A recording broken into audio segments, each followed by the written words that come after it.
Good evening. Thank you. I call to order. I need a motion to the agenda. Second. All in favor? Yes? Okay. To consent. As the policy committee voted to fast track policy 1-12 public participation at board meeting, I move that the agenda be revised to put 11A into the consent agenda as 8-0. As the recommendation for fast tracking comes from the policy committee, this does not need a second. Okay, so I need a motion for approval of the agenda as amended. Okay. Second. All in favor? Aye. Thank you. Okay, next up is the Weddington High School JROTC Pledge of Allegiance. Please stand.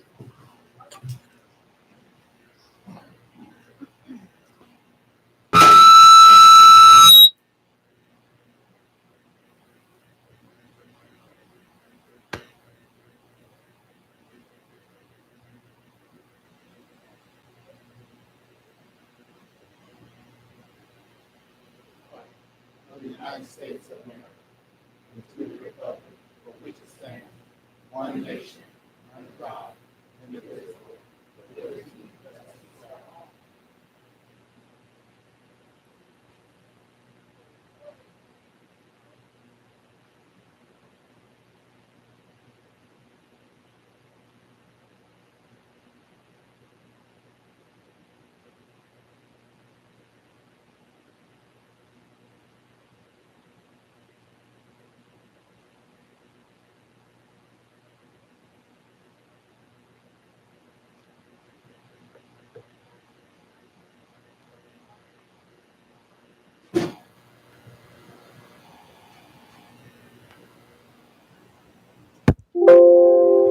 Good evening, board members, Dr. Houlihan and Ms. Morris.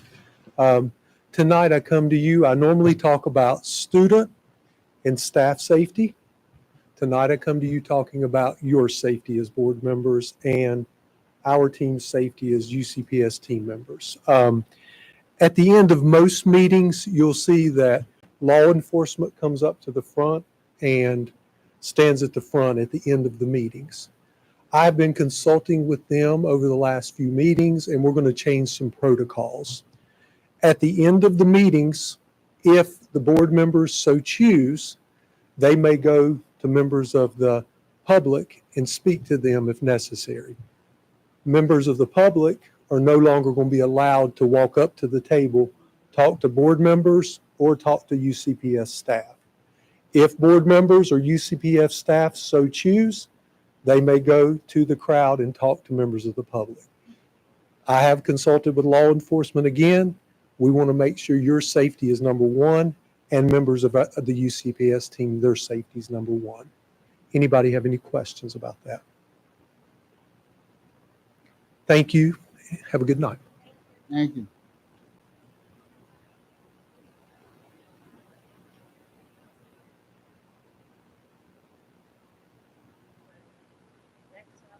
Is the swearing in Wendy Berner? Please come forward. Yes. Good evening, everyone. I believe we've got 5 swearing-ins tonight, so we'll start with Mr. Helms. Mr. Helms, we'll start with you.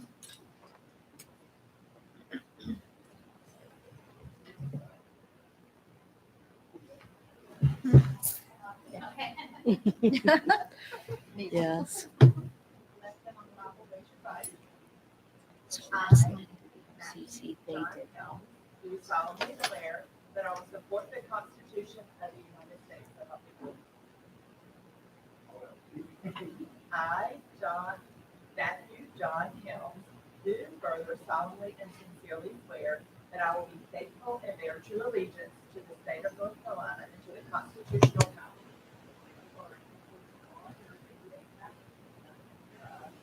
and I will support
Yes, Sarah May.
All right, we will now move to the election of officers. Nominations are now in order for chairperson of the Union County Board of Education. Are I'd there like any to nominate- nominations? Yes, I'd like to nominate Reverend Jimmy H. Benson Sr. for board chair. Thank you. Reverend Benson is nominated. Are there any further nominations?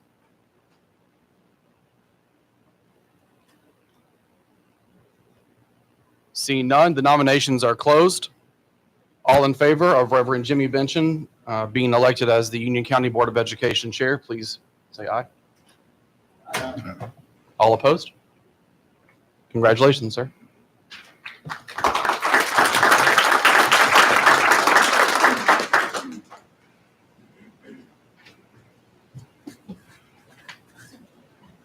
Living logistics.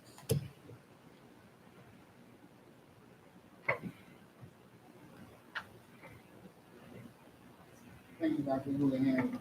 Thank you, board members.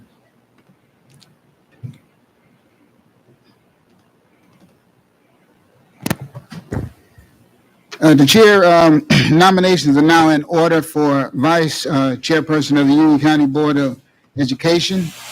No second is required. Is there any nominations for vice chair? Mr. Chair, Yes, sir. I nominate myself as the vice chair. All right, we have a nomination from Reverend Kilpatrick. Are there any other nominations? Yes, I'd like to nominate Matt Helms for vice chair. We have a nomination for Matt Helms as vice chair. Is there any more nominations?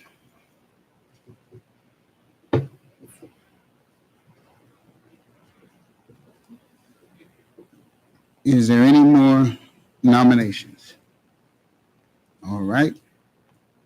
Nominations will go in order. We have a nomination of John Kilpatrick for vice chair. All in favor of John Kilpatrick for vice chair, raise your hand and say aye. Aye. All those opposed? Say aye. Hey. Who was the ayes? Who are the nays? Sandra, Ms. Green, who else? Mr. Price, John Kilpatrick. Are there any other nays?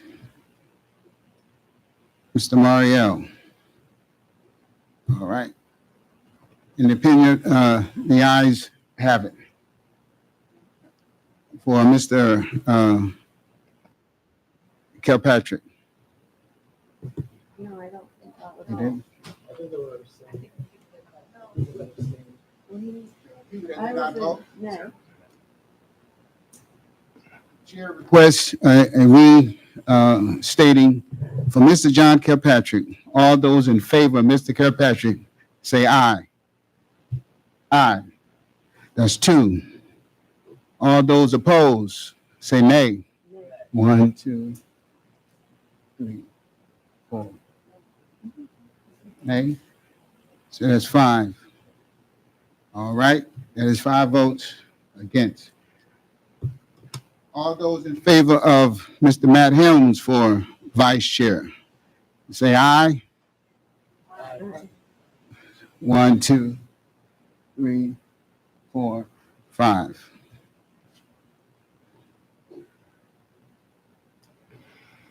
All those opposed, say aye. Aye.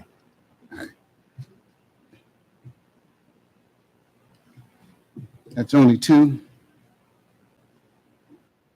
All right, 6-2. By a vote of 6-2, Mr. Matt Helms is elected vice chair. Congratulations.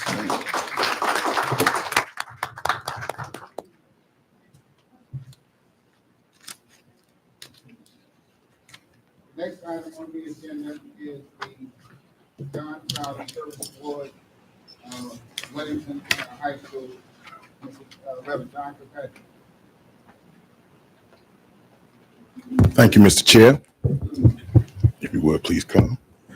For over 3 decades, John H. Crowder dedicated his life to supporting the youth of Union County.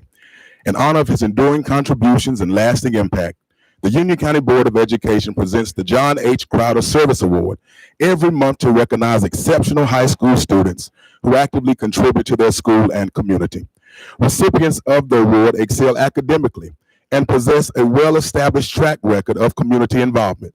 Tonight, we award the December John H. Crowder Service Award to a Weddington High School senior. Mahip Sampura, extensive dedication to community service, leadership, and academics have led to many hours of community service. As Vice President of Community Service for the DECA Club, Mahip has organized events like food drives, toys and clothing donations, and a marathon benefiting veterans, resulting in over 300 hours of collective service. As Vice President of the Key Club, he has led donation-driven drives and fundraising efforts, raising $500 for local schools and contributing to numerous community-focused projects.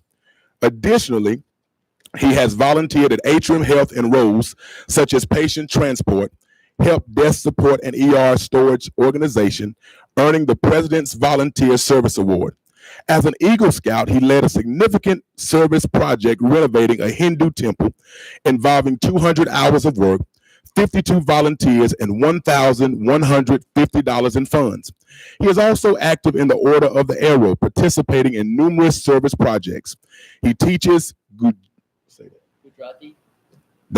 language classes and participates in cultural dances at his local temple, contributing over 300 service hours.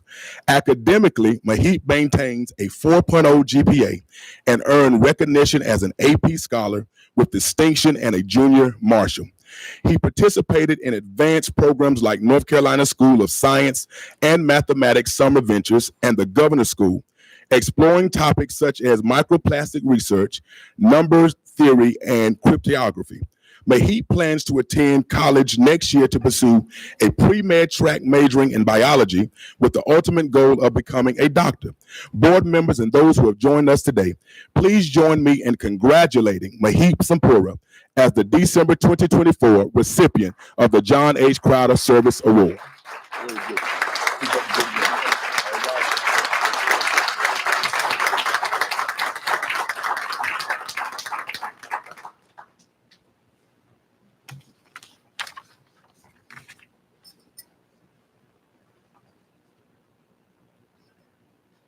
Next on the agenda, we have recognition, our influencers, Dr. Kevin.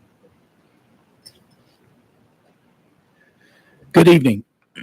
We're excited to celebrate two outstanding employees who have been named UCPS Influencers for December.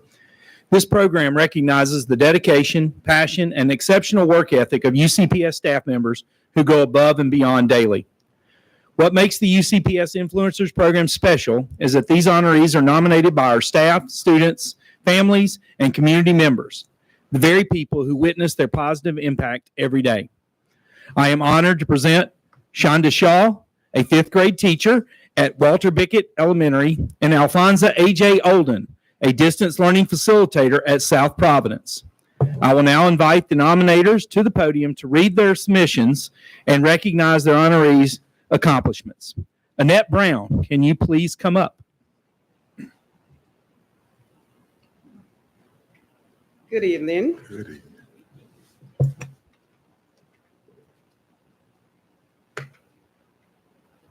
I am Annette Brown, a fifth grade teacher at Walter Bickett Elementary School.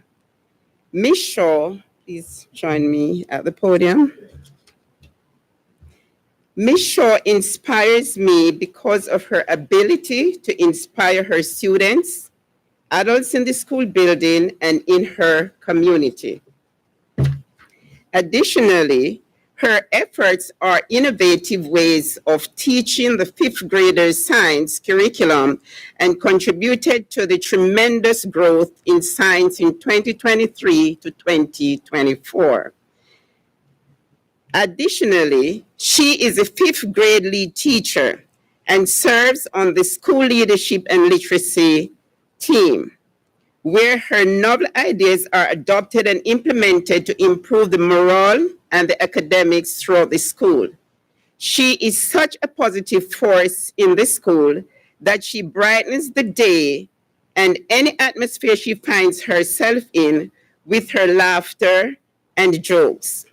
Not only is she a positive force in her place of employment, but she continues to impact her community, doing what is necessary to help the needy and the less fortunate. Shanda, as I call her sometimes, has continued to influence me by encouraging me and to adopt many of her teaching methods, such as the STEM approach to teaching. This approach helps her students become more responsible and accountable as they develop into holistic learners. I cannot think of any other person at this time who is more deserving of this award than Miss Shanda Shaw. Hence, I hastened to nominate her as a Union County Public School influencer.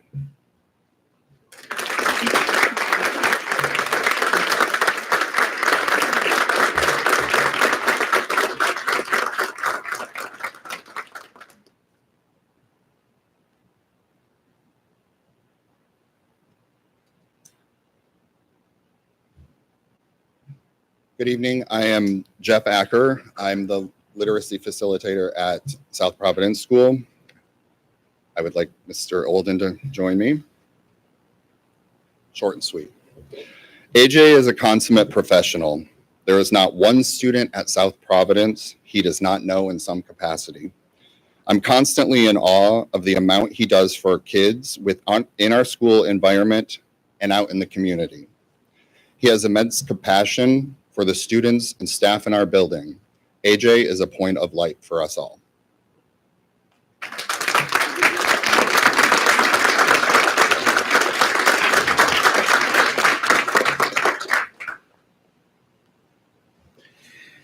I will now read the UCPS Influencers Proclamation from the Board of Education and Dr. Houlihan. Whereas the Union County Board of Education values the hard work of each employee within the district. Whereas performance is an essential part of district operations. Whereas Shanda Shaw and Alphonsa A.J. Olden exemplify the performance, dedication, and teamwork essential to the success of the district and its students. Now, therefore, we, the Board of Education for Union County Public Schools, and Dr. Andrew G. Houlihan, Superintendent, hereby proclaim Shanda Shaw and Alphonsa A.J. Olden as the UCPS influencers for the month of December 2024. Congratulations on this outstanding honor, and thank you for all that you do to be a positive influence on others each and every day. Thank you, Dr. Plough. Thank you so much. Would Vice Chair Helms and Dr. Houlihan join me at the podium?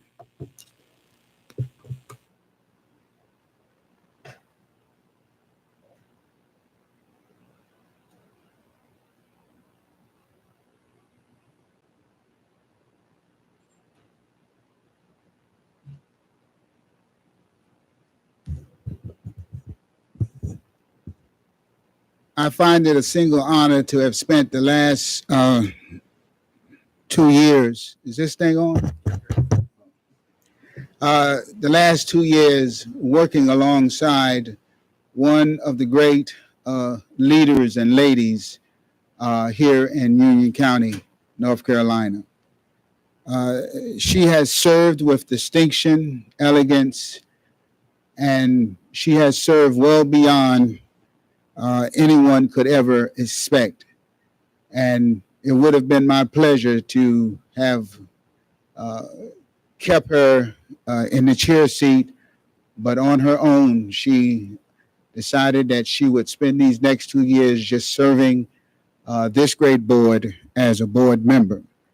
And so would Miss Kathy Heitel please come to the podium, and as she comes, Dr. Houlihan will bring his blessings and share. So I've got a few remarks in my public comments as well, but all of us on both the board and staff are very appreciative of the service of Ms. Heintel. Thank you, Kathy, for your great leadership and your support of our team. We very much appreciate you. And this is for you.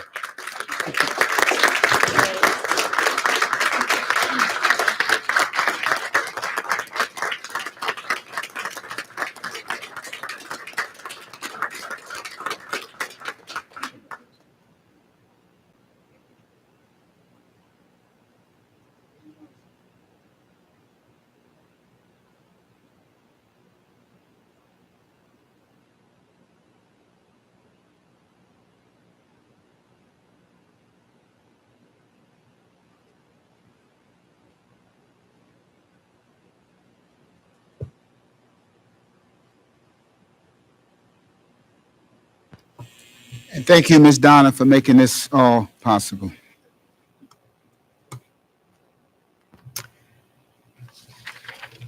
I got to remember to keep this mic on.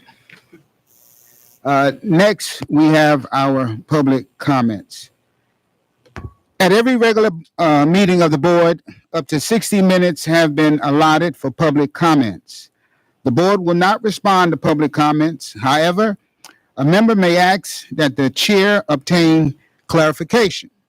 Residents, parents, students, and employees of the district will receive priority on the list of speakers. If a speaker is not present when his or her name is called, the opportunity to speak will be considered waived. Only persons signed up may speak. Speakers may not give their time to another person or have someone speak on their behalf. Speakers may address the board for a maximum of 3 minutes. The board will not hear in open session complaints about the performance of school personnel, personnel issues, confidential student issues. Should a speaker wish to seek information or share items that may not be shared during public comments, members of the Union County Public School Cabinet staff are available to address your concerns or provide information. Cabinet staff members are seated at the table to my left. First up, we have Ms. Brittany Bolden.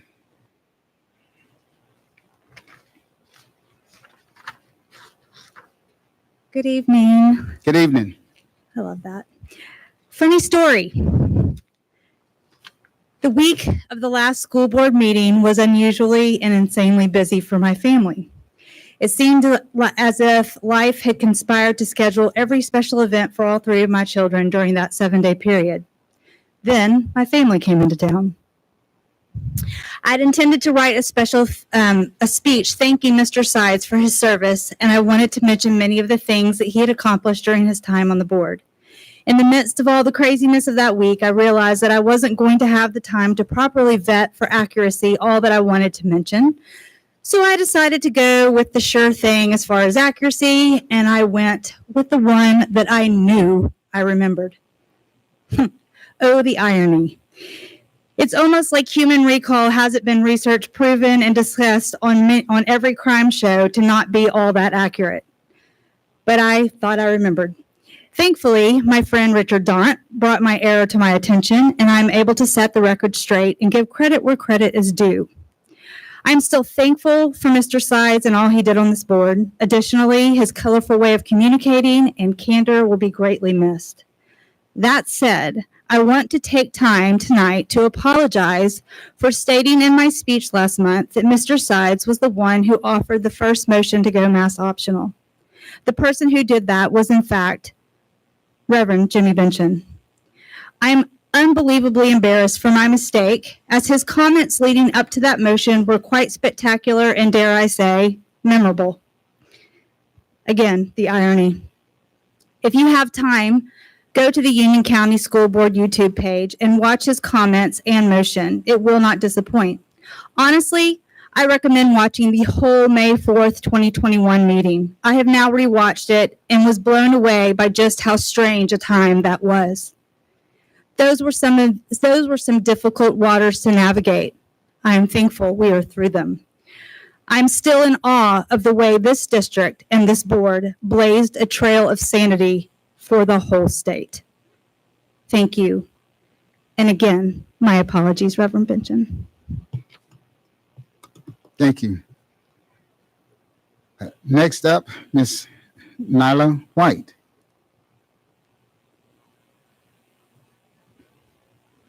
Good evening. Good evening. My name is Nyla White, and I am a current junior at Union County Early College and also serve as president of the NAACP Youth Council of Union County. Superintendent Houlihan claims that 2016 to 2020 were the best years, yet here in our county, there were Black at Weddington, Black at Marvin, and Black at Piedmont Instagram pages with anonymously submitted posts by students that are available for all to see. If you have Instagram, I suggest going to go look at some of the posts. They are disturbing, however, so use your own discretion. I have seen little action from individual school leadership and the district to speak about a plan of action and how to further prevent instances of racial discrimination overall. Less than a month ago, there were disturbingly racist text messages being sent to students of color telling them to, quote, report to a plantation, and the district did nothing. How can I as a student be assured that if there is a racially discriminatory incident that I experience, it'll be addressed properly and thoroughly? I understand that there's a zero tolerance policy. However, if students of color are able to be called racial slurs that more likely than not include profanity, there should be more of a consequence than just a talking to. For the individuals on the policy committee, I would like to request that the policies be reviewed and amended to ensure that all students in UCPS can go to school every day without having to worry about being referred to as anything other than their God-given name. Thank you. Thank you. Our next speaker is Jen Sanders. Hello, everyone, and congratulations for the swearing in, and to Mr. Benton for chair and Helms for vice chair. So as I said last time in our meeting, that many of you who will be here for 8 to 12 years, and what are you going to do with that privilege? So let's start with the consent agenda. So I understand that the consent agenda is to make time go faster and our meetings not to be so boring and long, like our city council meetings, which are like 4 hours long. So I get that. But there are major policies that are passed in some of these consent that you guys talk about on YouTube and on those meetings, which are public, and those are great. But the comment section is never, it's open enough during the live meeting, which is usually 12 to 25 minutes because I watch them all. When the meetings are over, the comments are closed. The same here, that this is live streamed, but yet comments are not available. How are you supposed to hear from your community if you don't have the public comments available? And I say that because I write to the board and I don't hear from anyone from the board. And I'm not the only one. There's many people out here that for whatever reason, even if it's a thank you, Jen, I got your email, I don't even get that. And I say that because a lot of our community members aren't very safe about or welcomed about coming out. They don't feel comfortable, or they're older, or they've got little ones they're putting to bed at 7:30 at night, so they can't really come to the meetings. But those public comments should be open. So I'll say that there. And so also let's talk about this whole safety thing that was just mentioned here.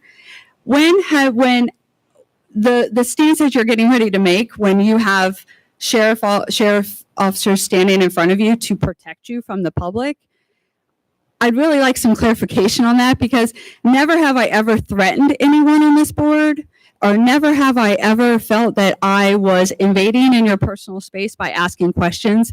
Again, when you don't answer emails and you don't hold public forums, you don't have coffee with anyone. I mean, unless you post a video and then you do get a phone call or an email. So I will say that. But again, Kathy, but I will say that it's important that you guys have communication with us. You're elected officials. We elect you. Your job is to fight for public education again, fight for our teachers again, but also talk to us as a community. You never answer emails. And that in itself is mind-blowing, that you're elected officials and you don't answer those. And to have a bunch of police officers standing in front of you to protect you from us shows a completely disregard for your community. Have a good one. We thank the public for those public comments. Next on the agenda is the approval of the minutes from the November 12th meeting. So me. We have a motion and a second. All in favor, say aye. Aye. Opposed, say nay. All right, thank you. Next, we have approval of the consent agenda. So moved. All in favor for approval of the consent agenda, say aye. Aye. Opposers, nay. Thank you. Next, we will have our annual audit. And did you want to introduce? We have Ms. Lamb. She's going to introduce our speaker. Good evening, board. We have our audit firm from Anderson, Smith and White. We have Adam Shapirik, who is our auditor, here to present our 2024 annual financial statements.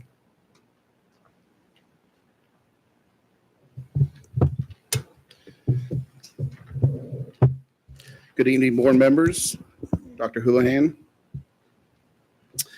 You should have been provided with electronic copies of the financial statements as well as a 3-page letter addressed to the board. The 3-page letter is just a required communication, the board being the governing body that hires us to conduct the audit of management and issue the report. That letter is just to let you know that the audit went as planned according to our engagement letter. We were able to obtain all the documentation we needed. There were no unadjusted or non-corrected errors. We didn't have any disagreements on how to apply accounting principles, and there were no new GASBs that affected these statements, so they look just like they did last year.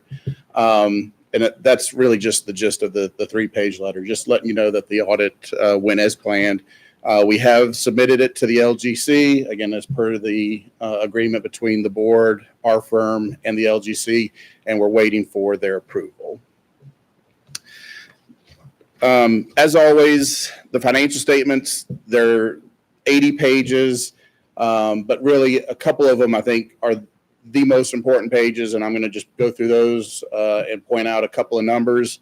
But first of all, if you turn or scroll to page 1, so you actually hire us to issue an opinion over the statements, and that opinion isn't based on whether you did a good job or bad job as far as adding fund balance or using fund balance, but really just as an opinion over the accuracy of the financial statements. So on page 1 is our opinion letter. The first section of that letter is the opinion paragraphs that basically state that we believe these financial statements accurately reflect the net position and the fund balance for the school system as of June 30, 2024. Again, a clean, unmodified opinion letter. So that opinion, again, is on net position and fund balance. And to me, fund balance is the real gauge that you need to be looking at. That's where you can see the amount of funds you actually have available to appropriate. Your net position essentially takes the current assets, the current liabilities, that net position number, and then adds non-current assets like the value of your buildings, and adds non-current liabilities like compensated absences and the pension and post-employment benefits that are liabilities of the state, but a portion of that is calculated out and assigned to you because you benefited from the retirees that retired from this district. You don't actually pay that liability directly to retirees. You pay it by continually contributing to that plan through now a 25+% contribution rate for every dollar of covered salary. So those liabilities and those assets, they muddy up your financial position when we're really looking at what do you have available to spend. So the exhibits we always go over, exhibits 3, 4, 7, and 8, those are at the fund balance level, and to me are the most important numbers in those statements. So if you would turn to page 14, exhibit 3. This is your balance sheet for all of your governmental funds. You have your general fund and other special revenue fund, which combined make up your local available funds. State Public School Fund and the Federal Grants Fund, they don't carry fund balance. Those allotments, even though they're the, especially the State Public School Fund, a significant portion of your funding, those funds are received on an allotment basis. You spend them as you receive them. You actually incur the expenditure, write the check, and then request the funds directly from DPI. So you don't ever get cash on hand and hold that. You don't have fund balance in those funds. Those allotments are use it or lose it. In the state case, the federal, there's carryover amounts that give you 18 to 23 months to spend them. And so, but those are still just spent as a use it as you go basis. So when we look at what you have available to spend, it's the combined amount in the general fund and the other special revenue fund. The general fund at the first column, the bottom of that first column, you have total fund balance on hand of $9,764,000, a decrease of $736,000 from last year. with an expectation to possibly spend $2,469,000 in next year's budget. So that fund balance is already assigned for the 24-25 budget. That 2.4 million makes up 0.44% of your total budget. You have been in a situation where your fund balance has been low. You're currently not there. It's still low for a district your size. And when you look at the estimated fund balance usage of 2.4 million, that's a large number, but only 0.5% of your total budget. So your budgets have to be more accurate than normal or other districts just because you are operating on a fairly thin margin of fund balance when you look at it compared to your over $500 million spent every year. So it just requires you to operate with a sharper pencil when it comes to budgeting, I think, than other districts your size might benefit from larger fund balances. So $9.7 million in general fund balance, certainly not the lowest you've been, but it at the rate of using $736,000 a year, assuming no additional cost, no ESSER cliff changes to that general fund budget, you do have several years to be able to operate and afford that level of fund balance usage. The other special revenue fund, $7,484,000, is a decrease of $3.8 million from last year. So a lot of the expenditures and the usage of fund balance actually occurred in that other special revenue fund.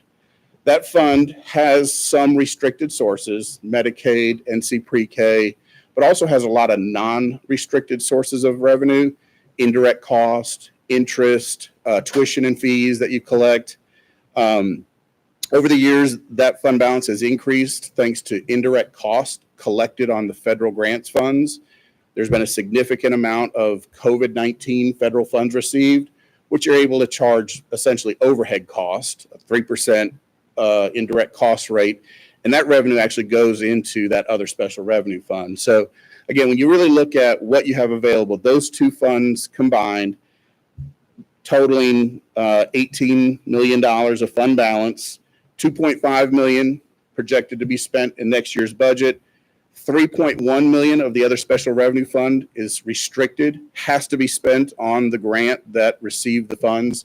A lot of that is going to be Medicaid related and other miscellaneous grants, but those funds have to be spent again on the expenditures associated with those grant funds. So all in all, again, that $18 million or so of fund balance is not the lowest you've been, but when you look at, again, over $500 million of revenue and expenditures every year, it's extremely small margins.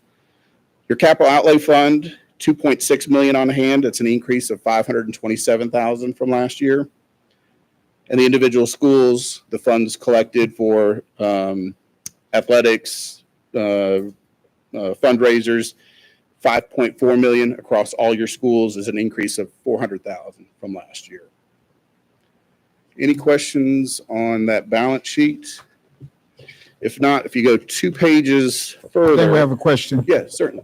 So the fund balance, you keep referring to it as low, and I've asked this year after year. What in your mind for a district our size would be an adequate fund balance? Across both those funds, there are, but you're part of a group that's called, I guess, the Big Ten, the top 10 sized school districts. And I'd say of those 10, half of them now are below yours and half of them are above yours. You're kind of right in that middle ground as far as comparing your size. When you look at, if you exclude Wake and Charlotte Meck and you look at you compared to like Cabarrus and Johnson, New Hanover, Durham, Alamance, Burlington, there's these larger districts. It really is district by district, and it's the relationship with you and the county as far as getting the funding you need to make decisions, to add programs or to add supplements. That relationship dictates whether you get the things you need funded or not. So I can't tell you what you need without, again, knowing that back and forth you have with the county. But if you refer to that as low, is that the same as saying you're concerned about the balance? No, it is not the same as concerned, but as we've seen 10 years ago with Hurricane Florence, this past year with Hurricane Helena, when a disaster hits, the money that is needed to keep operating, to dry out schools, to get kids back into schools, having a little bit of fund balance on hand so that you don't have to wait for state funds to help get schools back in operation, or you don't have to wait for FEMA funds, which will come a year or two later. Just having a safety net of funds available so that you can pay vendors to get schools back in operation. I mean, any district across the state now really should have some kind of that safety net. A lot of the districts hit by Hurricane Helena, they don't have fund balance like larger districts, and it's a struggle of waiting for those state and federal funds to come in to pay for all the things that happen. So I'm not concerned about your fund balance in terms of the fact that you only used $700,000 in local. You did use $3.5 million in other special revenue.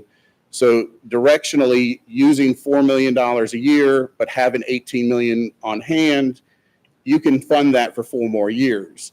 The problem comes if you plan on using $2 million in local next year or $4 million in other special revenue, and now you're using $6 million a year. That window of what you have available for funding future years shortens, and so you're down to 2 years on hand. There is no magic number. There's of what percentage you need of whether it's your total budget or your total local budget, and it really is. It's going to come down to how well you and the county work together to fund additional expenditures and state mandated salary and benefit increases. Your state public school fund went up $16.8 million, 5% or so, to fund state mandated salary and benefit increases. Now this year you did get a nice increase from the county, $6.2 million on $122 million. But will that be consistent year after year to fund the state inflationary increases? I mean, that it boils down to that relationship between you and the county. Was that it? Quick question. What percent of our total revenues should be in fund balance? So there is a recommendation out there, but it really applies more to local governments who are actual taxing authorities, and they say 7%. Now, you're not a taxing authority. You receive allotments. So the theory with school districts is you can't really look at expecting to have 7% of $550 million on hand. That'll just never happen. So if you look at 7% of your local funds, the $123 million received in the general fund, the $9 million received in the other special revenue fund, 7% of that, again, housed in local or housed in general, would be more like 12 to 15 million in general. The other special revenue fund with $7 million, 3 of it being restricted, you're really looking at 5 million available there plus the 9. So you're at, that 14 million, which is, I think, the low end when you look at just 7% of your local dollars. The other thing that plays into this is, again, that ESSER cliff. There's federal grants that you've received over the last 4 years to offset the cost of COVID.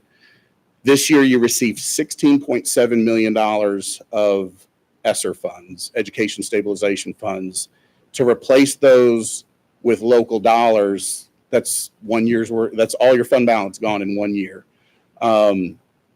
So the decisions of what can we afford out of those federal funds to afford to fund locally becomes, I think, a huge decision on, how much of this fund balance are we going to use and how quickly? Yep. Thank you. So a lot of those numbers I just went over, found on Exhibit 4. Like I said, 123 million from the general fund, an increase of 6.2 from the county this year, 16.8 increase in the state public school fund, which is $290 million. The federal grants fund of nearly $34 million was made up of 16.7 million of those COVID funds, 9.5 million in the other special revenue fund. Right now, you're in the middle of several large construction projects. So you had $84 million flowing through the capital outlay fund. Those are just reimbursement funds from the county or the county paying them on your behalf, again, for that construction going on. And then nearly $12 million runs through your schools, all your schools combined. And at the bottom of each of those columns, again, is that change in fund balance, the 736,000 decrease and the $3.8 million decrease in the other special revenue fund. All right, if you would scroll down to page 22, Exhibit 7. So those were your governmental funds. You also have 2 business type funds, your child nutrition fund and your after school program fund. These funds are considered business type funds because they actually sell a product or sell a service. And so they are accounted for differently than your governmental funds. For these funds, net position and fund balance are the exact same number. Right here within their balance sheet, there is the value of their assets that are depreciating over time. There is a portion of the liability that is apportioned to Union County Schools and then calculated out how much of that is related to child nutrition, how much of that is related to after school programs. So those liabilities really decline your fund balance net position number. So that doesn't really give us the better gauge of financial health. So for those funds, I like to use cash on hand, that top number, cash and investments for these funds. In the school food service fund, you actually have nearly $8 million on hand. That's a decrease of $540,000 from last year. So again, that same logic, if we're using $500,000 cash, have $8 million on hand, we still have plenty of room to weather those inflationary cost increases, those state mandated increases, the increases in salary and benefits to stay competitive. The after school program added $472,000 of cash on hand. Now, the income statement for those funds are on the next page. And the one I want to go over the most here is that school food service fund. So it's made up of food sales of $7.8 million, as well as federal reimbursements of nearly $12.1 million. The federal reimbursements are 3/4 of the way down the page on the non-operating revenues. The federal reimbursements went up $956,000. This is despite the reimbursement rate going down a little bit. When COVID first hit, there was basically the COVID-19 feeding program where all kids ate for free and they ate at a higher reimbursement rate. And so you were able to add cash to that bottom line for 2-3 years. But now that you're back to having to do applications for free and reduced lunch, some of your schools are in the CEP program, you have a mix of sales and federal reimbursements. So your sales went down $73,000, but your federal reimbursements went up despite, again, the decrease in the rate. So your participation went up, meaning more food costs. And so even though your revenues went up, your expenditures, your food costs went up $764,000, and your cash paid for salaries and benefits went up $445,000. Easily ate through that increase in federal reimbursements. But with programs like the CEP program, it really behooves schools to maintain high participation. You have some set costs. Whether you got 4, 5, 6 people in a kitchen, those salaries have to be paid whether they're serving 400 meals or 800 meals. And so having strong participation in your CEP schools really helps profitability. This child nutrition fund is pretty strong when I look at other smaller districts that don't benefit from an economy of scale of having large schools. So with $8 million, again, with $8 million on hand, only using $500,000 a year, and them paying their indirect costs. So they're a federal program. You're allowed to charge 8% overhead because they don't have to pay electricity. They don't have to pay for the central office staff. So they benefit. So you charge them an indirect cost, and they're able to pay that because they have plenty of cash on hand. So for now, this fund for you is not a financial burden or concern like it is for a lot of districts across the state, just because the cost of food has gone up, the cost of salaries, again, to stay competitive and get hirees into the kitchens has been a financial drain on a lot of districts, and the federal reimbursement rate has just not been tracking with that inflationary increase.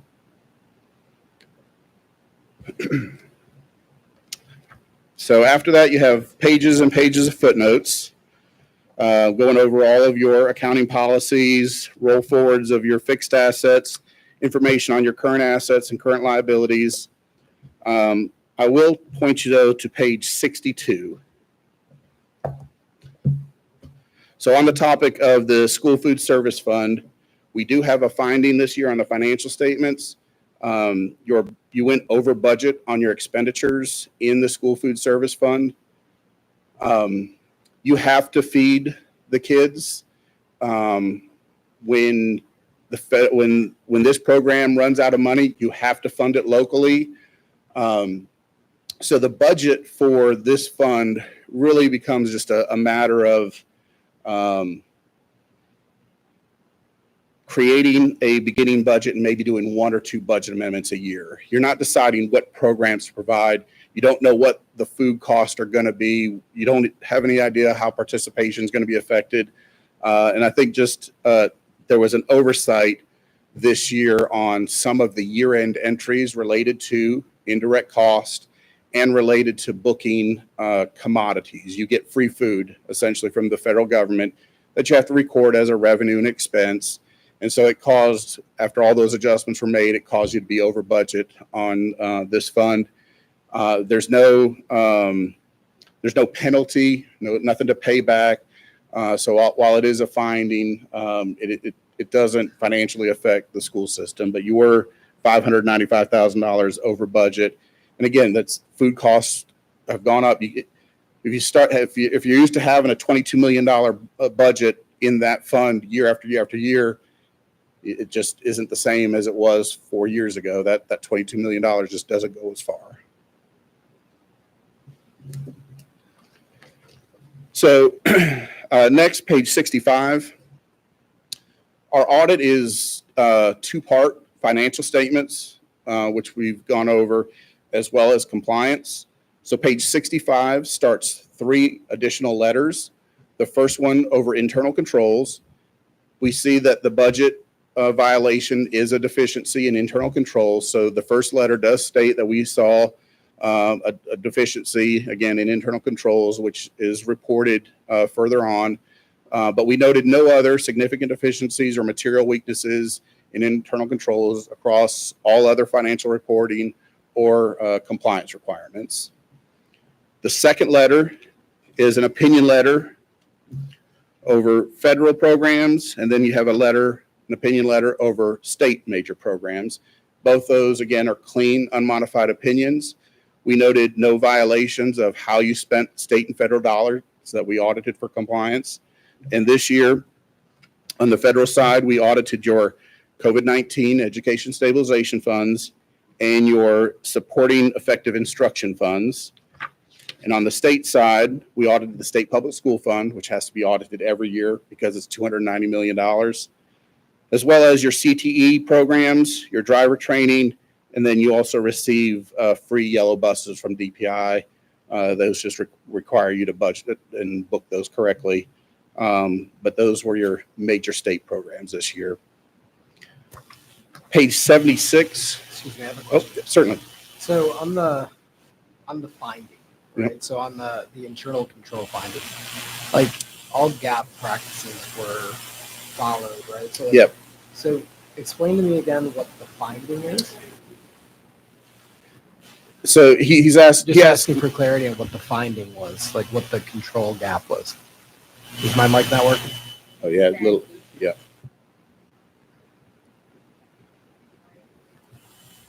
Is this better? Okay. So my question was on the internal control, the finding on the internal control. Were gap practices followed? And, explain a little bit more about what the finding Yep, was. certainly. So yes, all of the controls over expenditures were followed. There were no expenditures that were made outside of the control structure. There was no non-gap conformity to any of your adjustments. But state general statutes require that you not have expenditures that exceed appropriations in the budget. So by virtue of going over budget, you have violated a state law, which that dictates the finding. Yep. So that finding is described in more detail on page 74 and 75, and then 76 is the corrective action plan. And it just involves, there are some large adjustments that are made towards the end of the year and during the year, again, related to commodities, that free food. So because it's a business type fund, even though you're not receiving dollars, you have to record revenue and expenditures for free food that you received and then used to make meals. You also have indirect costs that is typically booked towards the end of the year. And I think if you, going forward, just looking at the budget, knowing that there are either adjustments to be made for those or make them ahead of time before doing that final look over on your budget versus actual comparison, so that you know when to do a budget amendment. And so that's essentially the corrective action plan, just to monitor that budget a little bit more. Maybe look harder at that beginning allotment, that beginning resolution number. Instead of 22 million, maybe it needs to be 24 million. Again, just to prevent that from happening again. But if I'm reading this correctly, it sounds like we could have had a change in timing and then been in compliance, like with the amendments. Yeah. So the indirect cost, again, it's capped at 8%, and so the recording and collecting of that indirect cost usually waits till the end of the year. So if the timing had been different and you knew you were going to collect somewhere around $800,000 of indirect cost, booking an estimate or looking at an estimate or factoring that into the budget versus actual comparison before doing that final amendment right at June 30, that would have prevented the finding. And then same with the commodities. You receive those commodities every month, every week, and you get a report on an ongoing basis. It's just monthly. Staff look at, okay, we've received 400,000 this month, or come May, we've received 1.4 million, but we budgeted 1.1 million. We need to do a budget amendment. So again, just looking at that budget a little harder in that May and June timeframe would prevent this from occurring. And then one more number to point out, page 79, just because, again, those COVID-19 funds being such a large part of that federal grants fund, page 79 lists the dollars received. And so you can see that total COVID-19 Education Stabilization Fund, those programs totaled that $16,677,000.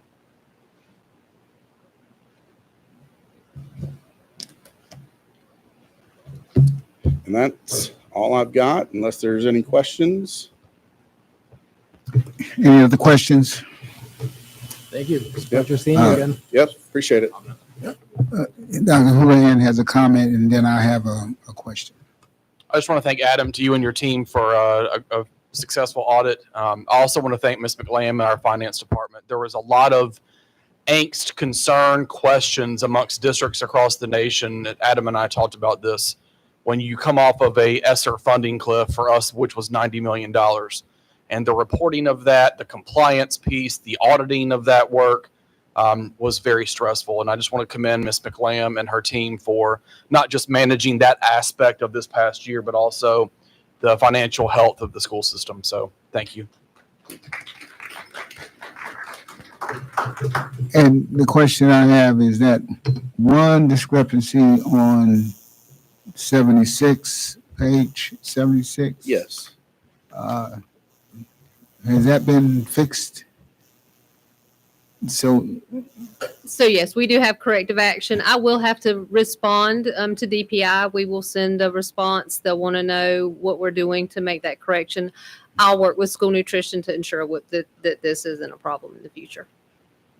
outstanding. I was hoping that that would be fixed, and then he can say we got a clean. So I won't Well, know because until- I was going to say, we're kind of done, right? Right. Well, I won't know the answer to that until I come back for the 24-25 audit. The thing with a budget, when you start with a $22 million budget, your first $22 million of expenditures are all in compliance. It's in that May and June timeframe where you might be getting close to using up that budget, where you really have to implement this corrective action plan. Greatly appreciate that, and thank you so much. No additional questions. All right. Thank you. And we're now looking to hear from Superintendent's report. Thank you, Mr. Chair. Good evening, everyone. I hope everyone had a great Thanksgiving break. We are now less than 3 weeks away from our winter break, and I really want to encourage all of our students, staff, and families to give their best, to keep working hard, and to ensure that we are continuing to serve quality teaching and learning in every school. I also want to commend our holiday card contest winners that were recently named. We had 74 submissions from elementary students and 159 from our secondary students. In all, our holiday card contest this year saw an impressive 4,316 votes. Congratulations to our elementary winner, 5th grader Amelia Herndon from Stallings Elementary, and our secondary winner, 10th grader Allison Jenkins from Parkwood High School. Both winners did receive a framed copy of their artwork, a $100 gift card to Hobby Lobby, and 25 cards and envelopes to share with family and friends. And that artwork will also be featured on our district's communication platforms. Next, parents, if you need help in making decisions about college and career readiness for next year, we strongly encourage you to attend the High School Programs Expo. This event is this Saturday from 9 a.m. to noon at the Ag Center.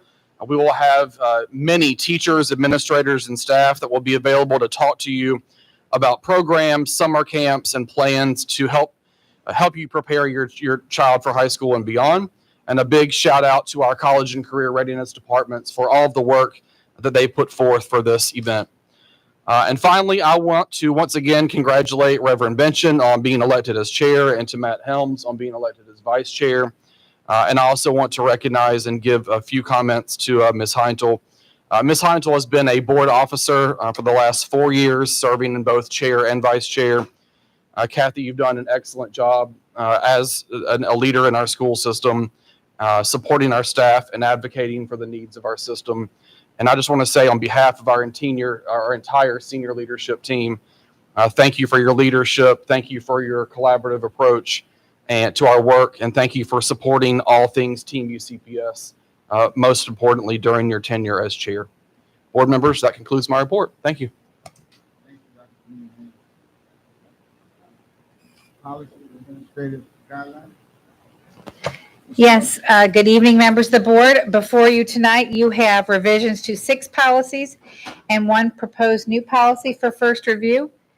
I can try and answer any questions that you may have on any of those. Okay, thank you. No questions. Thank you.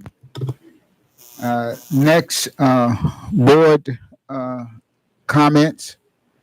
Is there any board comments? Reverend Benson. Yes, sir. Good evening. First of all, I want to say congratulations to all of our infusers and everyone who received awards tonight, and to our newly elected officers for our board. And I want to thank our community for entrusting me to serve again. As I was sitting here, I began to ponder on the 18 years that I have worked in education and with nonprofit organizations and with community. And my mind was thinking about the times when, during the summertime, when students and children did not have food to eat, and they would walk past my house and ask me, Mr. Kirkpatrick, what do you have to eat? And I began to think about the more why I am on this board. And me being on this board and on tonight, it shows me that some of us are more committed to a letter in front of your name than making sure that all of Union County is served. Before I even, and please hear me clearly on what I'm getting ready to say. I already knew what the outcome was going to be tonight. But I said I was going to do it anyway. Before I did it, I reached out to former board chair Heintel, and I told her, and she said, we'll do it. She told me to go ahead and run. I reached out to another board member because I did not want to run against any board member if I knew that they were going to run. And so tonight it showed me, as my grandmother taught me, when people show you who they are, believe them. I want Union County to know that these next 4 years of my service, I am going to commit like never before to stay true to this Constitution, to stay true to what I have. Was there a question? Oh, No, okay. go ahead. Yes, sir. You're fine. And to stay true to what I am called to do, to serve on this board with each and every one of you. I am excited for this new year to really get in the trenches to make sure that all of Union County is giving a fair chance to opportunities in education. And so again, I say thank you to the county, to each and every one of you, because I am definitely looking forward to working with you all for the next 4 years. Thank you. Thank you, Reverend Kirkpatrick. Any other comments?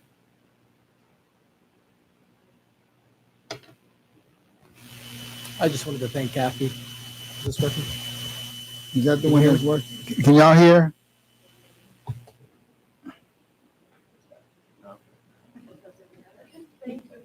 Kathy, thank you for your time served and your dedication. Truly been an inspiration. Any other comments? All right. First off, I want to thank my wife for being here. She is an extremely busy lady, and for her to take time to be here and sit here, I know she's probably dreaming of a keyboard that she left behind and all the good work that she has to do. So y'all help me appreciate my wife for being here on tonight. We appreciate you, sweetie. And she stayed the whole time.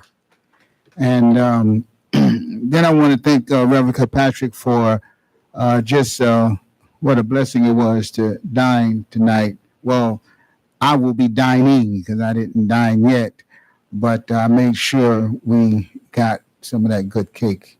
And so we appreciate him serving on tonight. And Dr. Houlihan, we want to make sure that we follow up on the comments made by Ms. Nyla White. Follow up on that. Would appreciate that a great deal. And board members, if you can begin to think about the various committees and committee assignments that you like and begin to send those to me, we can go ahead and get a jump on it. And I would like to see and address those concerns. And thank you for your vote of confidence. And thank you to Mr. Matt Helms as Vice Chair. Congratulations, sir. Greatly appreciate it. And thank you to each and every one that put their trust in me on tonight. Any announcements? For the monthly, Yeah, I have one. Sorry. okay. Facilities will meet on the 18th at 8 a.m. via Zoom. All right, any other announcements? The chair will entertain a motion of adjournment. All in favor? Aye. Thank you, everybody. God bless.